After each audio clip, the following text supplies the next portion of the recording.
ఒక మాట చెప్పాలనిపిస్తా ఉంది. ఈ సభ ఎమ్మెగనూరు చరిత్రలో ఎప్పటికీ కూడా సువర్ణాక్షరాలతో నిలిచిపోతుంది. ఈ సభ నా రాయలసీమ గడ్డ మీద మన కర్నూలు జిల్లాలో వాన చిరుకులన్నీ కూడా ఒక్కటైనట్టు బిందువు బిందువు చేరి సింధువు అయినట్టు ఇక్కడొక జన సముద్రం కనిపిస్తా ఉంది. ఇక్కడ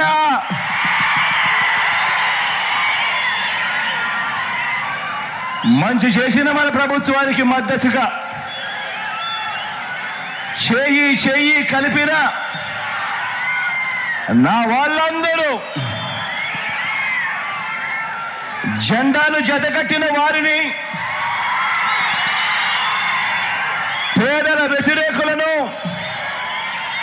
ఓడించి మీ వాడిని, మీ బిడ్డను ఆశీర్వదించడం కోసం, గెలిపించడం కోసం రావడం నా పూర్వజన్మ సుకృతం అని చెప్పి చేతులు జోడించి పేరు పేరున మీ అందరికీ అభివాదం చేస్తా ఉన్నాను.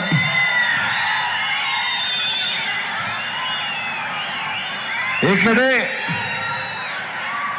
బాగున్నారా?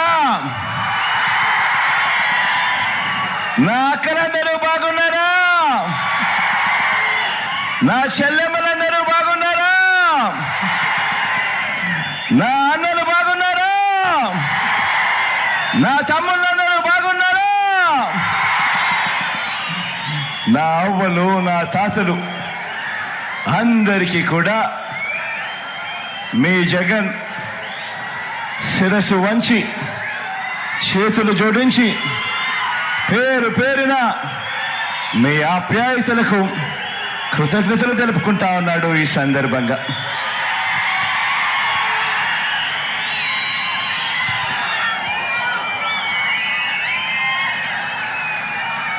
మే 13న కురుక్షేత్ర యుద్ధం జరగబోతా ఉంది.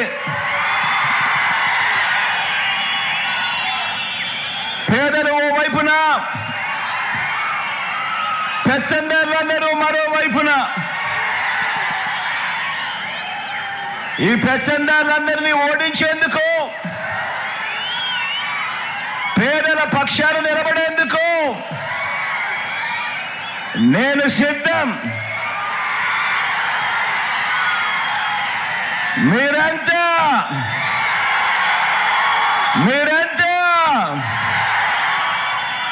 సిద్ధమేనా అని అడుగుతా ఉన్నాను.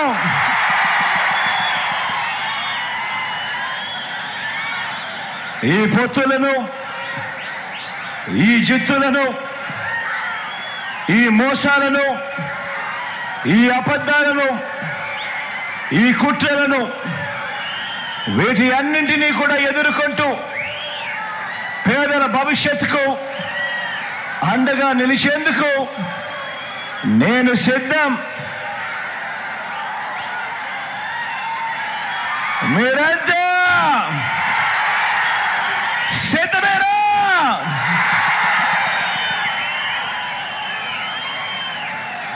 ఈరోజు ఇక్కడ ఈ మహా సైన్యం ఏమి చెబుతోందో తెలుసా? ఈ సిద్ధం అని లేసే ప్రతి చెయ్యి, ప్రతి గుండె ఏమి చెబుతోందో,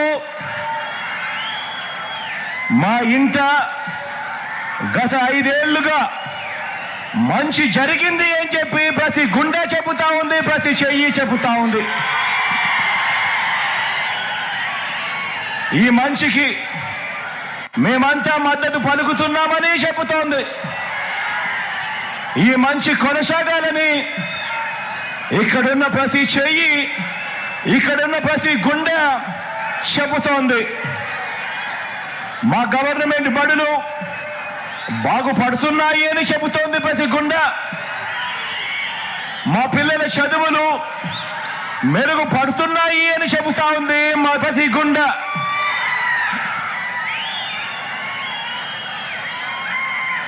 నేను ఆలోచన చేయమని చెప్తా ఉన్నాను. రాష్ట్రంలో ఈ 58 నెలల కాలంలో కని విని ఎరుగని విధంగా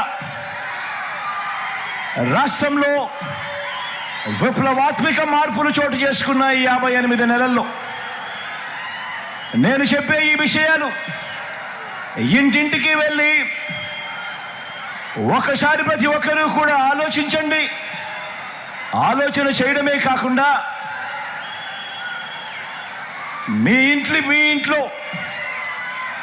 ఉన్న మీరంతా కూడా బయటికి వచ్చి ప్రతి ఇంటికి వెళ్ళి ఈ మార్పుల గురించి ప్రతి ఇంట్లో కూడా చెప్పాలి అని కోరుతా ఉన్నా. ఆలోచన చేయమని చెప్పి మిమ్మల్ని అందరినీ కూడా కోరుతా ఉన్నా.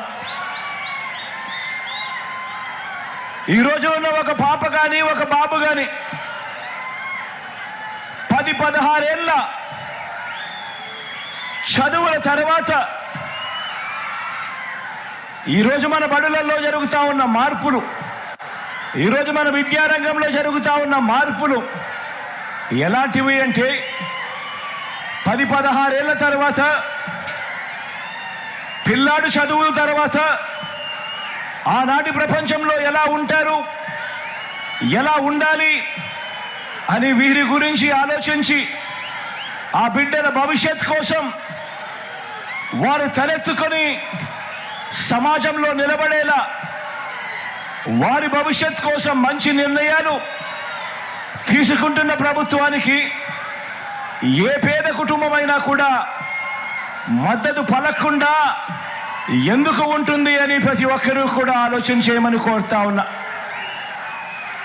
గ్రాడ్యుయేషన్ తర్వాత ఈరోజు ఉద్యోగాలు రావటం లేదని, ఈ చదువుల వల్ల ప్రయోజనం లేదని, పట్టాలు చేతికి వచ్చినా కూడా తమ జీవితం పట్టాలెక్కడం లేదని బాధపడుతున్న యువత గురించి నాకు బాగా తెలుసు. కాబట్టే విద్యారంగంలో కని విని ఎరుగని విధంగా మార్పులు తీసుకొచ్చాం.